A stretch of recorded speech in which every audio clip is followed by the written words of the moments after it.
Within the annals of Star Trek lore, there is a parallel universe that is known as the Mirror Universe, with the cliché where each character of the main series possesses a dark reflection of said character. This allows the actors to continue to play their assigned roles, but also allowing them to stretch their acting chops to provide a different interpretation of their character. Sometimes, variation upon what has already been established brings excitement to something that everyone knows and loves. Greetings and welcome back to Checkpoint Gaming, Star Trek Ascendancy. For this episode, we will be going over the fan variants of the game that are available and we felt were worth sharing here. With the majority of information presented here, we pulled from the Star Trek Ascendancy unofficial rulebook dependencies version 3.0, although we pulled from other sources as well. They also count as fan rules more than anything else. First, we have a medium game where it simulates a game that has a few game rounds in. If implementing this, it should shave off about 15 minutes of gameplay per player, ignoring the Borg Faction Time Edition. As per a standard game, each player will start off with 3 production tokens, 3 research tokens, 3 culture tokens, and 1 ascendancy, unless playing the Vulcans, who will be getting 3 ascendancy instead. From there, each player will get 3 random system discs, including the transwarp hub, the transwarp conduits, and the wormhole system. Each system disc will then be attached to the player's home system, rolling the space lane die for each disc played. These system discs have the option of being placed upside down until all the players have committed placements of each of their system discs. When it comes to each planetary system disk, they are to be fully developed the faction's control node on it, accompanied by all appropriate resource nodes for that given faction. When it comes to each phenomenon disk, receive the appropriate number of research tokens. When this is completed, place 1 ship belonging to the appropriate faction onto each system. In addition to their starting advancement, each player can select 1 additional advancement from their deck and place it into their advancement area ready to be used. If the transwarp hub is to be used, then don't put any delay tokens onto it. Second, we have a quick game where it simulates a game that has several game rounds in. If implementing this, it should shave off about 3 minutes of play per player, ignoring the Borg Faction Time Edition. At the start of the game, each player will get 8 production tokens, 4 research tokens, 4 culture tokens, and 1 ascendancy, unless playing the Vulcans, who will be getting 3 ascendancy instead. From there, each player will get 3 random system discs, including the transwarp hub, the transwarp conduits, and the wormhole system. From there, each system disc is to be attached to the player's home system, rolling the space lane die for each disc played. These system discs have the option of being placed upside down until all the players have committed the placements of each of their system discs. Once these systems have been attached, each player will then get 2 additional random system discs, including the transwarp hub, the transwarp conduits, and the wormhole system. Each system disc will then be attached to their home system or to any of the other systems that have already been placed, rolling the space lane die for each disc place. However, these 2 additional systems cannot be attached to each other. These system discs have the option of being placed upside down until all the players have committed the placements of each of their system discs. When it comes to each planetary system disc, they are to be fully developed with the faction's control node on it, accompanied by all appropriate resource nodes for that given faction. When it comes to each phenomenon disc, they receive the appropriate number of research tokens. When this is completed, place 1 ship belonging to the appropriate faction into each system. In addition to the starting advancement, each player can select 1 additional advancement from their deck and place it into their advancement area ready to be used. If the transwarp hub is being used, then place a Borg cube onto it and attach a random system onto it, rolling the space lane die for that connection. It also comes with no delay tokens upon it. Third, when it comes to attack between that of the transwarp conduit and the transwarp hub, it has been officially clarified by Gale Force 9 that attacks between them are not allowed. But for those who would like to see the Borg be more of a threat, players are allowed to ignore this and allow attacks to occur between the transwarp conduit and the transwarp hub. Along the same vein, it was officially clarified that movement is allowed between the transwarp conduit and the transwarp hub, even if it contains hostile rival ships. But this will only apply to the Borg. But if agreed upon by all players, this clarification can be ignored, thus preventing the Borg from engaging in this type of maneuver. Fourth, instead of only allowing the research pool to be unlimited, this principle can also be extended to other elements of the game. With each faction, they are allowed to possess an unlimited number of ships and control nodes, thus preventing them from being limited to the number of ships and control nodes that come with the base game and the escalation packs. Along the same vein, there is no limit on the number of Borg cubes that are allowed to be in play at any given time. The Borg tokens also fall into this unlimited category. If a game runs out of faction ship, Borg cube, faction control nodes, and or Borg tokens, then the players are allowed to use any convenient substitutes as additional pieces. On a related note, in regards to the number of ships found in play, if going with a limited number of ships and the player has all of their ships in play, they are allowed to decommission them. If they choose to do this, ships cannot be decommissioned from fleets that are currently in warp. Fifth, the number of ascendancy tokens that are needed to win can be altered. If altered, the number of ascendancy tokens needed to win can be changed from the standard 5 to now 3, 4, or 6. 6. Each player is allowed to have 2 mulligans during the game for any unwanted exploration cards. If a mulligan is declared, then the unwanted exploration card is to be discarded and another card is to be drawn in its place. 7th, players can remove certain components from the game. If desired, players can remove exploration cards of the 4-sector space lane from play. With the removing of exploration cards, players can remove the Virgin World cards, the Discovery cards, and or the Crisis cards. Just be aware that some factions might benefit from the removal of the exploration cards. With the removal of the 4-sector space lanes, it can be done when there are more players at the game than there is space found in the play area in order to create more room. So instead of using the standard space lane die, use the standard die to make the roll. On the result of 1, 2, or 3, a 2-sector space lane is placed. On the result of 4, 5, or 6, a 3-sector space lane is placed. You can also just use the space lane die and re-roll if a 4 comes up. 8th, players are not allowed to hoard rival ships. With factions that are able to claim rival ships, the players who are using them are to keep track of how many captured ships that they have obtained and then return the rival ships back to their respective owners. This is done for game balance purposes. 9th, when there is not enough 4 cubes available to be placed atop of all of the spires that are capable of producing one, then have the assimilated player who possesses the lowest turn order card select which spire or spires will get a cube. But if there aren't any assimilated players, then the player with the lowest turn order card will get to select. With that taken care of, we can now move on to discussing a number of fan-created factions that are available for the game. With those that we looked through, there are 5 that we feel like sharing here. 3 of them are from Star Trek Ascendancy Unofficial Rulebook Appendices version 3.0 as seen with the Orion Syndicate, the Terran Empire, and the Tholian Assembly, while the other 2 are from the BoardGameGeek.com as seen with the Bajorans and the Gorn. While scrolling through BoardGameGeeks.com, we came across other fan-created factions as well, even a Babylon 5 version, but we decided to leave those out this episode for one reason or another. First, we have the Bajorans. Their home system is that of Bajor, which can be obtained from the Cardassian expansion. So basically speaking, the Bajorans are an expansion to an expansion. It comes with the resource sites of 1 production, 1 culture, and 1 open site, and allows for 4 space lanes. If wanting to keep Bajor in line with the other home systems, then treat open site as a research site. At the start of the game, the Bajorans possess the standard number of ships, control nodes, and star bases. They also come with resistance cards.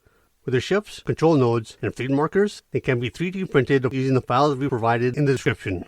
With the 3 trade agreements, they are set up as follows. 1 will produce 1 production, 1 will produce 1 research, and 1 will produce 1 culture.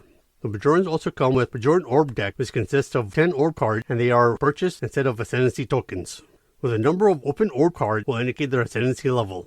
At the start of the game, the Bajoran player will draw a random orb card from the Bajoran Orb deck and gets to open it for free, ignoring any effect found upon the card.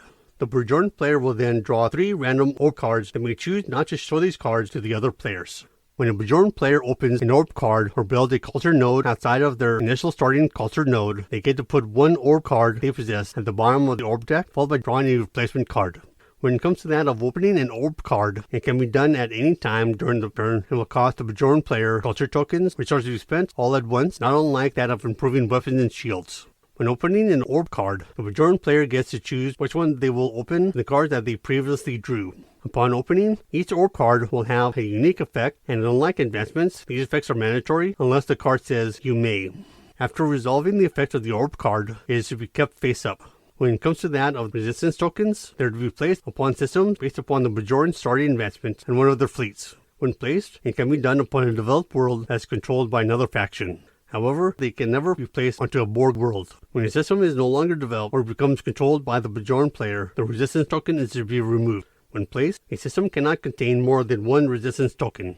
The Bajoran player can also remove their resistance tokens from any system at any time. A rival can also remove a resistance token from one of their systems by exhausting a command token, but only when said rival has a fleet found in orbit of said system.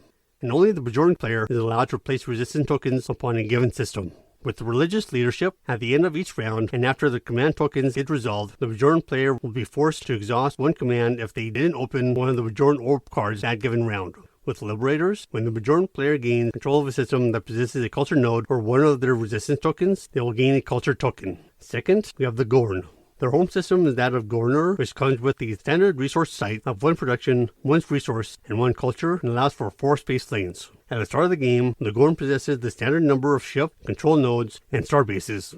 They also possess wonders. With their ship, control node, and fleet markers, they can be 3D printed using the files we provided in the description. With the 3 trade agreements, they are set up as follows. 1 will produce 1 production, 1 will produce 1 research, and 1 will produce 1 culture. When it comes to that of the Gorn wonders, the Gorn player can use their starting advancement to upgrade 1 of their culture nodes into a wonder. When they do this, they will have to choose one of the cards from their wonder deck and place it next to the system where the culture node has been upgraded. With the culture nodes that have been upgraded to a wonder, they still count as a culture node. When it comes to that of building a wonder, any given system cannot possess more than one wonder. When a wonder gets destroyed or otherwise removed from the system, they get removed from the game. So like the Hanging Gardens of Babylon, once destroyed, they're gone. And once the wonder deck runs out, the Gordon player will no longer be able to build wonders. Using wonders is also optional.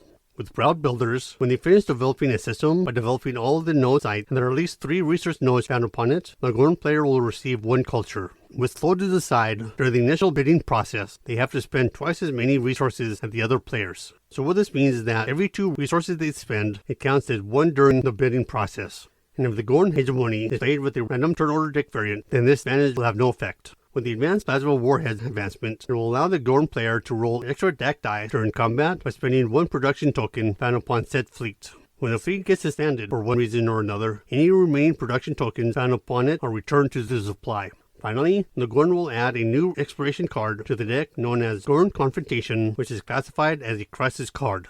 If drawn, and the Gordon are one of the factions being played, it will cause the Gordon ship to appear in the newly developed system. But if the Gordon aren't one of the factions being played, the newly placed ship will be that of the player found to the right of the player who drew this card. Third, we have the Orion Syndicate. Their home system is that of Orion, which comes with the standard resource nodes of 1 production, 1 research, and 1 culture, and allows for 4 space lanes. At the start of the game, the Orion Syndicate possesses the standard number of ship and controlled nodes. They also possess 10 slave girls and no star bases. With their starting investment, it grants them an additional command, giving them 6 instead of 5 at the beginning of the game. With their ships, control nodes, fleet markers, and slave girl markers, they can be 3D printed using the file we provided in the description, or the player can just repaint the Klingon ship, control nodes, and fleet markers. With the 3 trade agreements, they are set up as follows. 1 will produce 2 production, 1 will produce 1 research, and 1 will produce 1 culture and a slave girl token. When a rival generates a culture from the Culture Orion trade agreement, then the Orion player can place a slave girl token onto any system that is controlled by said player. The Orion Syndicate will also treat trade agreements differently than other factions. When a rival possesses an Orion trade agreement, they cannot revoke or exchange it unless they pay the Syndicate double the resource value listed on the agreement and it is revoked or exchanged. When the Orion trade agreement is held by a rival, they are free to give it to another rival as long as they are in adjacent sectors. 2 rivals that hold an Orion trade agreement are free to exchange them amongst themselves without needing to be in adjacent sectors. Betrayal also doesn't apply to the Orion Syndicate or their trading partners if a lone ship found in the sector is attacked. Because of this, rivals that hold an Orion trade agreement don't have to return the trade agreement when they attack a lone Orion ship and vice versa. With the slave girls, they can be sent out to planetary systems in order to establish cartels and to infiltrate the system's economy and government. Any number of slave girls are allowed to be sent to each planetary system. During the command phase, the Orion player can issue a command one of the slave girls onto a developed system that possesses an Orion ship found in orbit. In addition to this, the Orion player is allowed to remove a slave girl from the board at any time in order to use it elsewhere. With a rival that possesses a slave girl in a system that they control, the rival player can issue a command during the command phase in order to try and remove said slave girl. In order to achieve this, the rival will roll a die and add their ascendancy to the result. If the total is greater than the current ascendancy level of the Orion Syndicate, then the slave girl has been removed from the system. This process can be attempted in the same turn by issuing additional commands. The slave girls can also be exhausted by a number of different effects. As with other cards and tokens that can get exhausted slave girls cannot be used until they get refreshed during the refresh phase. If a slave girl finds herself on an undeveloped system for one reason or another, then she will be automatically removed and placed into the Orion supply. If a slave girl is found on a system that gets eliminated by the Borg, then she will be permanently removed from the game. Slave girls also count as being adjacent to rival ship and control nodes found adjacent or in the same sector when it comes to that of exchanging trade agreements. With corruption, it allows a hostile rival to move into or through a sector that contains an Orion ship by paying the Orion player one resource for Orion ship found in that sector. It is worth noting that the Orion player can accept lore payment if so desired.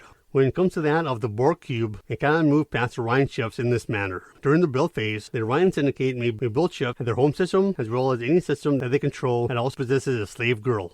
And though they cannot build their own star bases, the Orion Syndicate can capture rival star bases. Although the research types needed to complete a project for the Orion Syndicate will differ between projects, they are still limited on how many they can work on at any given time based upon how many research nodes that they possess. They can also exchange contraband that they collected for resources of their choice at the following rate.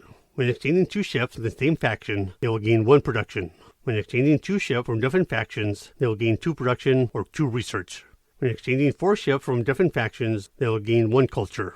During the command phase, the Orion player can spend command in order to place a slave girl. When they commission fleets, they can do it at their home system as long as they still control it, at any system that they control with a slave girl on it, and any captured star bases.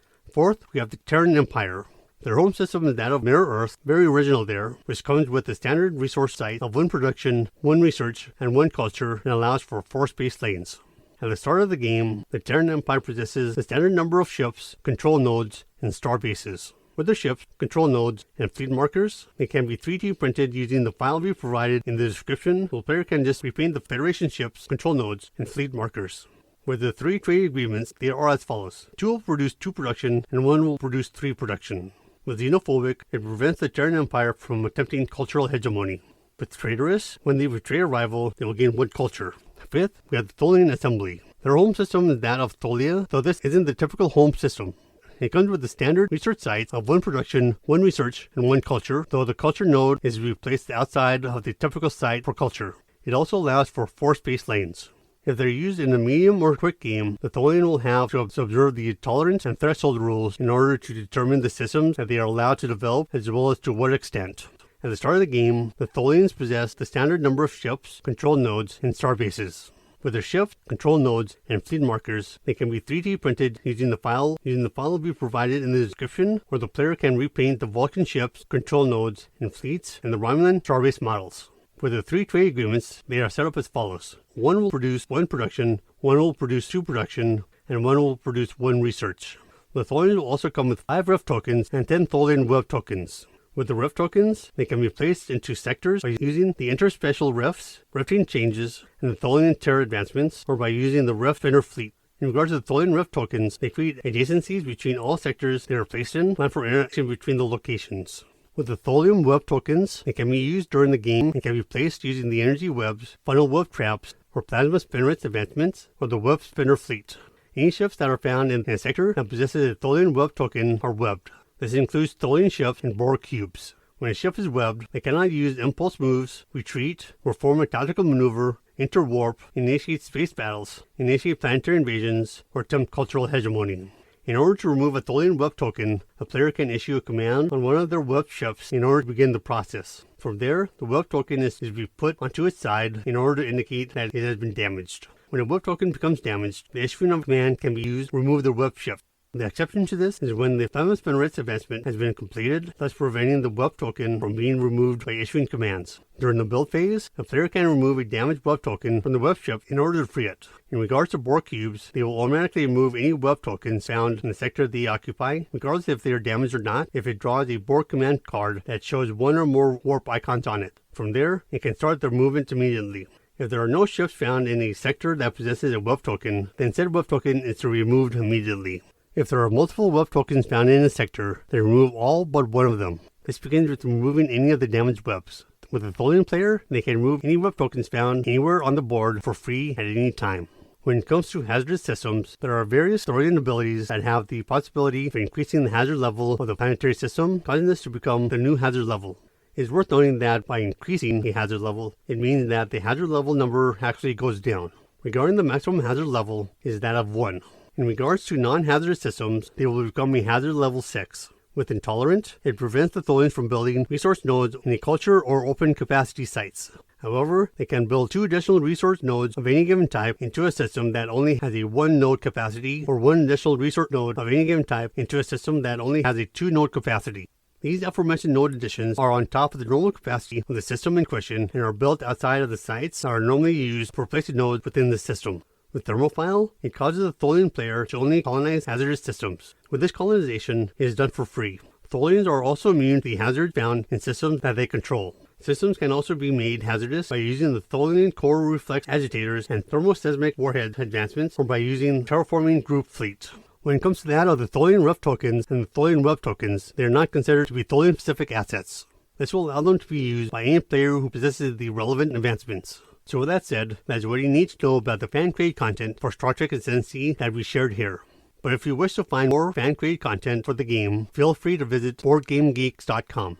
If you like this episode, feel free to give it a like, and if you want to stay up to date on any future episodes that we upload, go ahead and subscribe. You can also support us on Patreon for as little as $1 a month at patreon.com/checkpointgaming. See you in the next episode, and happy gaming.